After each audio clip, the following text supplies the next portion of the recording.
ലോക്സഭാ തെരഞ്ഞെടുപ്പിന് രാജ്യത്തുടനീളം ഒരുതരം രാഷ്ട്രീയ ചിത്രമുണ്ടെങ്കിൽ പഞ്ചാബിൽ തെരഞ്ഞെടുപ്പ് പോരാട്ടം മറ്റൊന്നാണ്. മറ്റെല്ലാ സംസ്ഥാനങ്ങളിലും ബി.ജെ.പി. അല്ലെങ്കിൽ NDA സഖ്യകക്ഷികളാണ് പ്രധാന എതിരാളികൾ. എന്നാൽ പഞ്ചാബിൽ പ്രധാന മത്സരം ഇന്ത്യ സഖ്യത്തിനുള്ളിലാണ്. സംസ്ഥാനത്ത് ആകെയുള്ള 13 ലോക്സഭാ മണ്ഡലങ്ങളിലും ചതുഷ്കോണ മത്സരമാണ് നടക്കുന്നതെങ്കിലും ഇന്ത്യ സഖ്യത്തിലെ പങ്കാളികളായ ആം ആദ്മി പാർട്ടിയും കോൺഗ്രസും തമ്മിലാണ് പ്രധാന പോരാട്ടം നടക്കുന്നത്. ഈ രണ്ട് പാർട്ടികളെയും നേരിടാൻ ശിരോമണി അകാലിദൾ തീവ്ര ശ്രമത്തിലാണ്. കൂടാതെ 1996 ശേഷം ആദ്യമായി പഞ്ചാബിൽ ഒറ്റയ്ക്ക് മത്സരിക്കുന്ന ബി.ജെ.പി. ഇവിടെ കടുത്ത സാഹചര്യമാണ് നേരിടുന്നത്. പ്രത്യേകിച്ചും കർഷകരുടെ പ്രതിഷേധം ബി.ജെ.പി. സ്ഥാനാർത്ഥികളെ ഭയപ്പെടുത്തുന്നുണ്ട്. കഴിഞ്ഞ ലോക്സഭാ തെരഞ്ഞെടുപ്പിൽ കോൺഗ്രസിന് മികച്ച ഫലമാണ് ഇവിടെ ലഭിച്ചത്. 13-ൽ 8 സീറ്റുകളും നേടിയിരുന്നു. NDA സഖ്യത്തിന്റെ പങ്കാളിയായി മത്സരിച്ച ശിരോമണി അകാലിദൾ 2 സീറ്റും ബി.ജെ.പി. 2 സീറ്റും ആം ആദ്മി 1 സീറ്റുമായിരുന്നു അന്ന് നേടിയത്. പിന്നീട് തെരഞ്ഞെടുപ്പിന് തൊട്ടുമുമ്പ് 2 സിറ്റിംഗ് എംപിമാർ ബി.ജെ.പിയിലേക്ക് ചേക്കേറിയിട്ടുമുണ്ട്. കോൺഗ്രസും ആം ആദ്മി പാർട്ടിയും ഈ തെരഞ്ഞെടുപ്പിൽ പഞ്ചാബിലേറെ പ്രതീക്ഷ വെക്കുന്നുണ്ട്. ഭൂരിപക്ഷം സീറ്റുകളും നേടാനുള്ള തീവ്ര ശ്രമത്തിലാണ് ഇന്ത്യ സഖ്യമുള്ളത്. മറ്റു സംസ്ഥാനങ്ങളിൽ ഈ രണ്ട് പാർട്ടികളും ഒരുമിച്ച് തെരഞ്ഞെടുപ്പ് രംഗത്തിറങ്ങിയെങ്കിലും പഞ്ചാബിൽ സീറ്റ് വിഭജനം നടക്കാത്തതിനാൽ വെവ്വേറെയായാണ് മത്സരിക്കുന്നത്. ഇതോടെ ആം ആദ്മിയിൽ നിന്നും കോൺഗ്രസ് കടുത്ത മത്സരമാണ് നേരിടുന്നത്. 2019 ലോക്സഭാ തെരഞ്ഞെടുപ്പിൽ 40.12% വോട്ട് നേടിയ കോൺഗ്രസ് 2022 നിയമസഭാ തെരഞ്ഞെടുപ്പിൽ 22.98% കുറഞ്ഞു.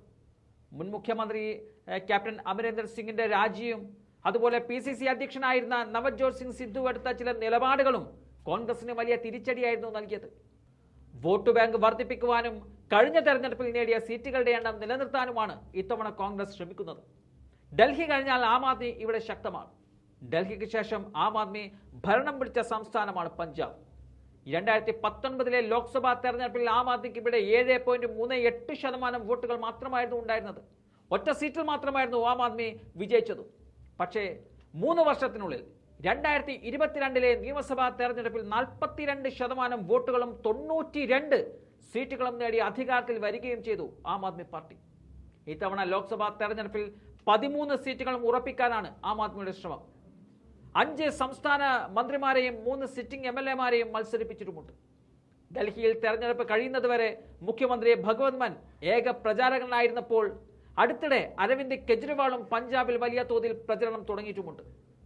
മറ്റൊരു കാര്യം നോക്കുകയാണെങ്കിൽ പഞ്ചാബിൽ ഒരു കാലത്ത് തിളങ്ങി നിന്നിരുന്ന ശിരോമണി അകാലിദൾ ക്രമേണ ദുർബലമായി വരികയാണ്. 2022 നിയമസഭാ തെരഞ്ഞെടുപ്പിൽ പാർട്ടി 3 സീറ്റിലും 18% വോട്ടിലും മാത്രമായി ഒതുങ്ങിപ്പോയി. ഇതോടെ ലോക്സഭാ തെരഞ്ഞെടുപ്പിനെ അകാലിദളിന് ജീവൻ മരണ പ്രശ്നമായി മാറിയിരിക്കുകയാണ്. ഗ്രാമീണ കർഷക വോട്ടുകളാണ് അകാലിദളിന്റെ പ്രധാന ശക്തി. എന്നിരുന്നാലും കേന്ദ്രത്തിന്റെ കാർഷിക നിയമങ്ങൾക്കെതിരായ കർഷക പ്രക്ഷോഭങ്ങളുടെ അനന്തരഫലം ബി.ജെ.പിക്കും അകാലിദളിനും കനത്ത ആഘാതം സൃഷ്ടിക്കാനുള്ള സാധ്യതയുമുണ്ട്. പഞ്ചാബിൽ 3 പതിറ്റാണ്ടായി ശിരോമണി അകാലിദളിലെ വിരൽത്തുമ്പിൽ പ്രവർത്തിക്കുന്ന ബി.ജെ.പി. ഇത്തവണ ഒറ്റക്കാണ് രംഗത്തിറങ്ങുന്നത്. ഇവിടെ കർഷകരുടെ രോഷമാണ് ബി.ജെ.പി. നേരിടുന്നത്.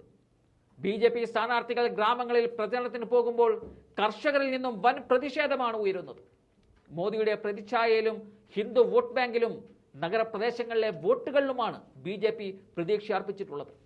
പഞ്ചാബിലെ 13 ലോക്സഭാ സീറ്റുകളിലും ആം ആദ്മി, കോൺഗ്രസ് എന്നീ 2 പാർട്ടികളും എത്ര സീറ്റുകൾ നേടിയാലും ഇന്ത്യ സഖ്യത്തിന്റെ അക്കൗണ്ടിലാണ് അത് വീഴുന്നത്. അതുകൊണ്ട് തന്നെ പഞ്ചാബ് സീറ്റുകളുടെ എണ്ണത്തിൽ വലിയ പ്രതീക്ഷയിലാണ് ഇന്ത്യ സഖ്യമുള്ളത്.